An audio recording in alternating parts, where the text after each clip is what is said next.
ഉള്ളപ്പോൾ ഓണം പോലെയാണ്, ഇല്ലാത്തപ്പോൾ നമ്മുടെ വീട്ടിലെ അവസ്ഥ ഇതായി കാണുന്നതാണ്. കഞ്ഞിയും പയറും വേറെ എന്തോന്നുണ്ട്, പപ്പടവും. നമ്മൾ ഞായറാഴ്ച നവരമീനും കപ്പയൊക്കെ കഴിക്കുന്ന കാഴ്ച കണ്ടപ്പോൾ നമ്മുടെ കൂട്ടുകാർ ചോദിച്ചു, ചേട്ടാ ഇത്രയും നവരമീന് കഴിക്കുമോ, ഇത്രയും ഈ കപ്പ കുറവാണല്ലോ, മീനാണല്ലോ കൂടുതൽ എന്നൊക്കെ പറഞ്ഞ കൂട്ടുകാർ ഈ ഒരു കാഴ്ചയും കൂടെ കാണണേ. അപ്പോൾ എനിക്ക് വേണ്ടിയിട്ടാണ് ഈ കാണുന്ന കഞ്ഞി പയറും ഇവിടെ വെച്ചിട്ടുള്ളത് ഉണ്ടല്ലോ. അപ്പോൾ ഉള്ളപ്പോൾ നമ്മൾ എങ്ങനെ കഴിക്കും മക്കളെ? ഓണം പോലെ കഴിക്കും. ഇല്ലാത്തപ്പോ കഞ്ഞി. കഞ്ഞി രാവിലെ എന്ത് കഴിച്ചേ? ദോശയും സാമ്പാറും. ഉച്ചയ്ക്ക് ഒന്നും കഴിച്ചില്ല. ഇപ്പൊ രാത്രി എന്ത് കഴിക്കും നമ്മള്? ഓക്കെ.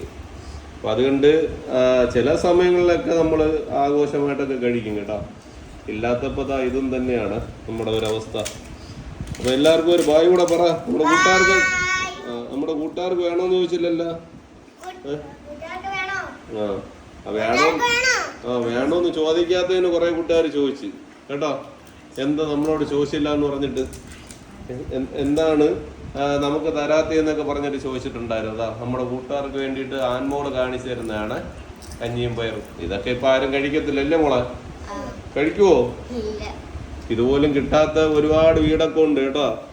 നിങ്ങൾക്കൊക്കെ ഇതൊക്കെ കിട്ടുന്നത് തന്നെ വളരെ ഭാഗ്യമാണ് കേട്ടോ. അപ്പൊ ഒരു അരി പോലും നമ്മൾ എന്ത് ചെയ്യരുത്, ഒരു അരി പോലും താഴെ ഇടാൻ പാടില്ല. പപ്പ ഏത് വീഡിയോ ഒക്കെ കാണിച്ചു തരുന്നത് നേരത്തെ? കഴിക്കാത്ത മക്കൾ ഇങ്ങനെ മഴയത്തൊക്കെ നനഞ്ഞു നിന്ന് ആഹാരത്തിന് വേണ്ടി വെയിറ്റ് ചെയ്യുന്ന കാഴ്ചയൊക്കെ പപ്പ വീഡിയോയിൽ കാണിച്ചു തരാറുണ്ടോ? ഓക്കെ. അപ്പൊ അതുപോലെ ഒരു അരി പോലും കളയാൻ പാടില്ല. മാക്സിമം ഒരു അരി പോലും താഴെ കളയാതെ തന്നെ മക്കളെ കഴിക്കാനായിട്ട് ശീലിപ്പിക്കുക കേട്ടോ. അപ്പോൾ ഞാൻ ഞായറാഴ്ച കാണിച്ച ആ വീഡിയോ വലിയൊരു കാര്യമെന്ന് നമ്മുടെ കൂട്ടുകാർ വിചാരിക്കണ്ട. ഇതുപോലെയും നമ്മൾ കഴിക്കാറുണ്ട് കേട്ടോ. ഓക്കെ അല്ലേ? എല്ലാവർക്കും ബായ് പറഞ്ഞേ. ഓക്കേ.